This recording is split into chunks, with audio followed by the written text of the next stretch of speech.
Hello అండి, అందరికీ నమస్తే. నేను మీ Mahalakshmi. Welcome back to our channel that is Mahalakshmi. అందరూ ఎలా ఉన్నారండి? నేనైతే చాలా బాగున్నాను. మీరందరూ కూడా బాగుండాలని మనస్ఫూర్తిగా కోరుకుంటున్నా. రోజులానే ఈరోజు కూడా మరొక న్యాచురల్ వ్లాగ్తో అయితే మీ ముందుకు వచ్చేసాను. ఇంకా ఎవరైనా మన ఛానల్ని ఫస్ట్ టైం చూస్తున్నట్లయితే మన ఛానల్లోకి వెళ్ళి ఒక 2-3 వీడియోస్ చెక్ చేసి బాగున్నాయి అని అంటే ఒక చిన్న లైక్ ఇవ్వండి. సబ్స్క్రైబ్ చేయడం మాత్రం అస్సలు మర్చిపోవద్దు. ఇంకా పక్కనే ఉన్న బెల్ ఐకాన్ క్లిక్ చేసి ఆల్ సెలెక్ట్ చేసుకోండి. నేను ఎప్పుడు వీడియోస్ పెట్టినా కూడా వెంటనే మీకు నోటిఫికేషన్ వస్తుంది, మిస్ అవ్వకుండా చూసేయచ్చు. ఇలాంటి న్యాచురల్ వ్లాగ్స్, డైలీ రొటీన్ వ్లాగ్సే పెడుతూ ఉంటాను. నన్ను ఇలానే సపోర్ట్ చేస్తూ ఉండండి. నేను పొద్దున్నే 4:30కి 5కి అలా లేస్తాను. ఏవైనా చిన్న చిన్న ఎడిటింగ్ పనులు ఉంటే చేసుకుంటాను. ఆ తర్వాత క్లీనింగ్ పనులన్నీ చేసుకుంటాను. ఇవన్నీ చేసుకునే లోపల ఎండ వచ్చేసిద్ది. మా ఆయన బయటకు వెళ్ళాడనమాట. వెళ్ళి కావాల్సిన పువ్వులు, తర్వాత కూరగాయలు అవన్నీ తీసుకొని వచ్చాడు. ఈ రోజు 3వ రోజు కదండి. 3వ రోజు అమ్మవారికి నైవేద్యంగా రవ కేసరి చేస్తున్నాను. రవ కేసరి చేయడం కోసం కావాల్సినవన్నీ కూడా ఒక దగ్గర పెట్టేసుకున్నా అండి. ముందు రోజే చూసుకుంటా రేపు అమ్మవారికి ఏ అవతారం వేస్తారు, ఆ అవతారంలో అమ్మవారికి ఏ నైవేద్యం పెట్టాలి అనేది ముందు రోజే చూసుకొని దానికి కావాల్సినవన్నీ కూడా పక్కన పెట్టుకుంటా. ఒకవేళ లేకపోతే అప్పటికప్పుడు మనకి పక్కనే సూపర్ మార్కెట్ ఉంటుందండి, వెళ్ళి తెచ్చేసుకుంటాను. రవ కేసరి చేయాలి అంటే మనకు బొంబాయి రవ కావాలి కదా. బొంబాయి రవ, పంచదార, తర్వాత కొన్ని డ్రై ఫ్రూట్స్, ఫుడ్ కలర్ నేను లైఫ్లోనే ఫస్ట్ టైం వాడుతున్నాను అనమాట. ఇంతవరకు నేను చేసిన ఏ రెసిపీలో కూడా ఫుడ్ కలర్ వాడలేదు, ఫస్ట్ టైం వాడుతున్నాను. ఫస్ట్ అయితే స్టవ్ ఆన్ చేసేసి ఒక కడాయి పెట్టేసుకొని దాంట్లో కొన్ని జీడిపప్పు, కొన్ని కిస్మిస్ వేసుకొని వేయించుకోవాలి. ఆయిల్ ఉంటే ఆయిల్ వేసుకోండి, నెయ్యి ఉంటే నెయ్యి వేసుకోండి. నెయ్యితో అయితే టేస్ట్ చాలా బాగుంటుంది. డ్రై ఫ్రూట్స్ బ్రౌన్ కలర్ వచ్చేంత వరకు వేయించుకొని పక్కన పెట్టుకోవాలి. ఆ తర్వాత అదే కడాయిలో ఇంకొక 2 స్పూన్లు నెయ్యి కానీ లేదంటే ఆయిల్ కానీ వేసేసుకొని ఒక బౌల్లో బొంబాయి రవ్వ తీసుకొని ఫ్రై చేసుకోవాలండి. బొంబాయి రవ్వని లో ఫ్లేమ్లో పెట్టుకొని వేయించుకోండి. ఎందుకనంటే ఇప్పటికే బాండి బాగా హీట్ ఎక్కిపోయింది కదా. ఇలాంటి టైంలో లో ఫ్లేమ్లో పెట్టకుండా హై ఫ్లేమ్లో పెట్టామనుకోండి రవ్వ మాడిపోయిద్ది అనమాట, టేస్ట్ బాగుండదు. అందుకని జాగ్రత్తగా చూసుకొని వేయించుకోండి లో ఫ్లేమ్లో. ఒక పక్కన బొంబాయి రవ్వ వేయించుకుంటున్నాం కదా, పక్క స్టవ్ ఖాళీగానే ఉంది. మనకి హాట్ వాటర్ కావాలండి. క్వాంటిటీ వచ్చేసి మనం ఏ బౌల్తో అయితే రవ్వ తీసుకున్నామో అదే బౌల్తో ఒక 4 టైమ్స్ అనమాట, అంటే 4 కప్స్ వాటర్ తీసుకొని మనం హీట్ చేసుకొని పక్కన పెట్టుకోవాలి. బొంబాయి రవ్వ గోల్డెన్ బ్రౌన్ కలర్ వచ్చేంత వరకు వేయించుకోవాలండి. నాకు వంట చేసేటప్పుడు ఎక్కడవక్కడ ఉంటే నాకు ఈజీగా ఉండిద్ది అనమాట, చెయ్యాలనిపిస్తుంది వంట.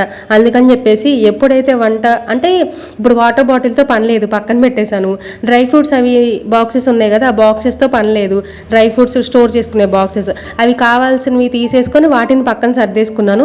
ఇలా ఏంటంటే ఏదైతే అవసరం లేదో వాటన్నింటినీ వాటి ప్లేస్లో వాటిని సర్దేస్తాను అనమాట. నాకు వంట చేసేటప్పుడు ఈజీగా ఉంటుంది, చిరాకు లేకుండా. అందుకని సర్దేసుకుంటాను. నాలాంటి అలవాటు ఎవరికైనా ఉంటే కామెంట్ చేయండి, ఎప్పటికప్పుడు పక్కన సర్దేసుకునే అలవాటు.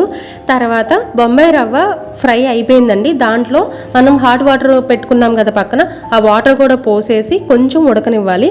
ఆ తర్వాత ఫుడ్ కలర్ అండి. ఫుడ్ కలర్ మనం ఎక్కువ వేయకూడదు, కొంచెం వేసినా కూడా కలర్ వచ్చేస్తుంది. చూసుకొని జాగ్రత్తగా వేసుకోండి. ఫుడ్ కలర్ అయితే నేను సజెస్ట్ చేయనండి, కాకపోతే మనం రెగ్యులర్గా ఏం వాడం కాబట్టి ఇలాంటి ప్రసాదాలు లేదంటే కొన్ని రెసిపీస్లో మాత్రమే వాడతాం కాబట్టి పర్లేదు, అప్పుడప్పుడు అయితే వాడొచ్చు. కానీ రెగ్యులర్గా యూస్ చేయమని అయితే నేను చెప్పను, అంత మంచిది కాదు హెల్త్కి. నేనైతే ఫస్ట్ టైం యూస్ చేస్తున్నాను.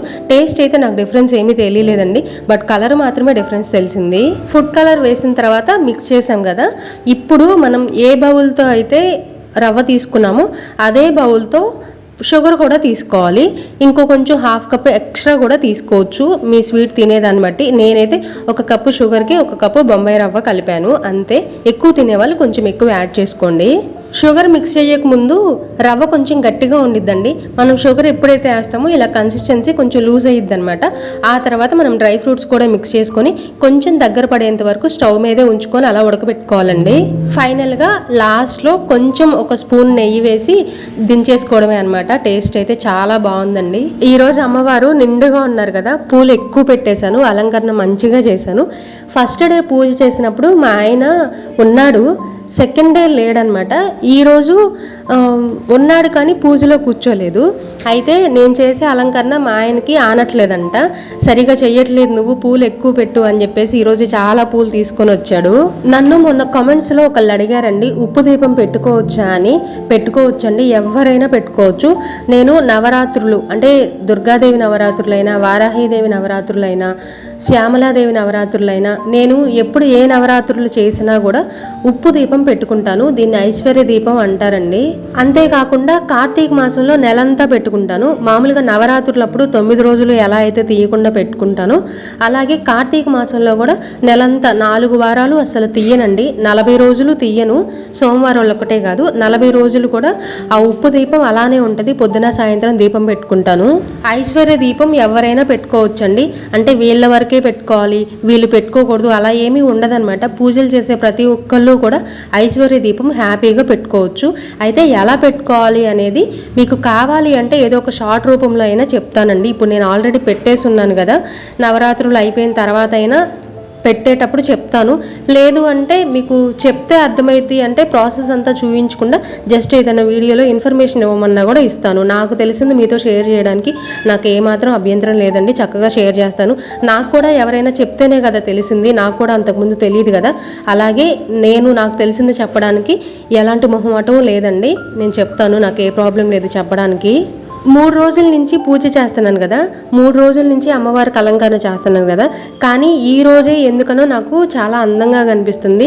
చాలా కళగా ఉందన్నమాట. పీఠం కానీ అమ్మవారు కానీ నా దిష్టే తగిలేలాగా ఉంది. మనం పెట్టిన పువ్వులు కూడా చామంతి పూలు, గులాబీ పూలు కదా, ఈ కలర్ కాంబినేషన్ కూడా బాగుంటుంది అనమాట. టక్కున కంట్లో పడేలాగా ఉంటుంది కాబట్టి చాలా బాగుంది, చాలా అందంగా కనిపిస్తుంది.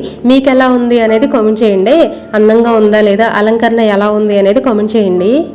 ఈరోజు వీడియో మొత్తం నేనే కనపడుతున్నాను కదా, పిల్లలు కానీ మా ఆయన కానీ కనపడట్లేదు కదా. మా ఆయనేమో వీడియో తీస్తున్నాడు, పిల్లలేమో వంటగదిలో ఉన్నారు. నేను ఇక్కడ పూజ చేస్తున్నాను కదా, వాళ్ళకి అర్థమైపోయింది ఈరోజు మనకి టిఫిన్ లేట్ అయిపోద్ది, దోశలే కదా మనమే పోసేసుకుందాం పదా అని చెప్పేసి వంటగదిలో చిద్వి అను చైత్ర ఇద్దరు దోశలు పోసుకుంటున్నారు. వాళ్ళ అవతారం అస్సలు బాగాలేదు. ఈ మధ్య స్కూల్ లేకపోయేసరికి ఇంకా చండాలంగా ఉన్నారనమాట. స్నానాలు చేయట్లేదు, చేయిస్తాను రండ్రా అంటే రావట్లేదు, వాళ్ళ ఇష్టం వచ్చినట్టు తిరుగుతున్నారు. అందుకని చెప్పేసి వాళ్ళే వీడియో తీస్తాను అని అన్నానంటే చాలు పరిగెడుతున్నారనమాట. వద్దమ్మా మా డ్రెస్ బాలా, మా హెయిర్ బాలా అని చెప్పేసి వెళ్ళిపోతా ఉన్నారు. సరే అని చెప్పేసి వాళ్ళని అసలు చూయించట్లేదు ఈ మధ్య. తర్వాత దీపారాధన చేసేసి అమ్మవారికి నైవేద్యం కూడా పెట్టేశాను.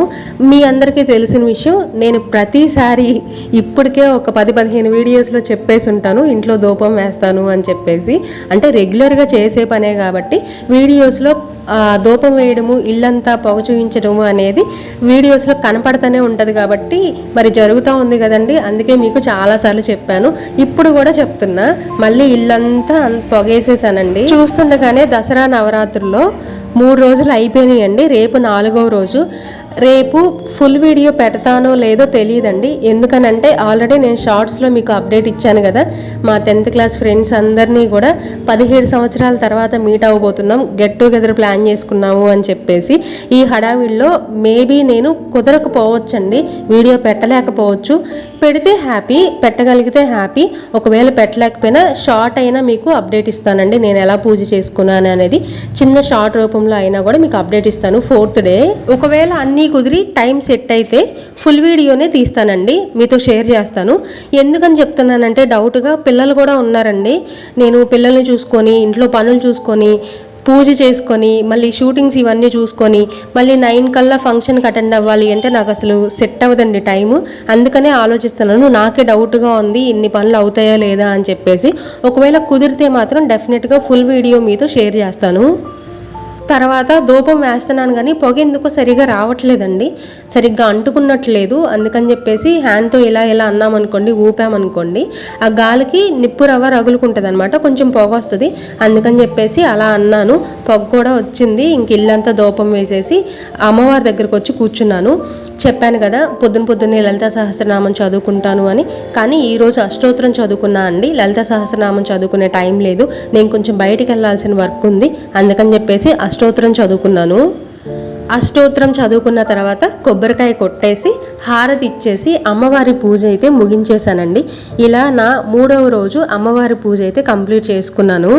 నాకు తెలిసినట్టు నాకు ఉన్నంతలో నేనైతే ఇలా పూజ చేసుకున్నానండి. తప్పులు ఏమన్నా ఉంటే దేవుడి మీద భారం. నేను ఎంత చేయగలనో అంత అయితే చేసుకుంటున్నాను. ఈ వీడియో మీకు నచ్చిందనే అనుకుంటున్నా అండి.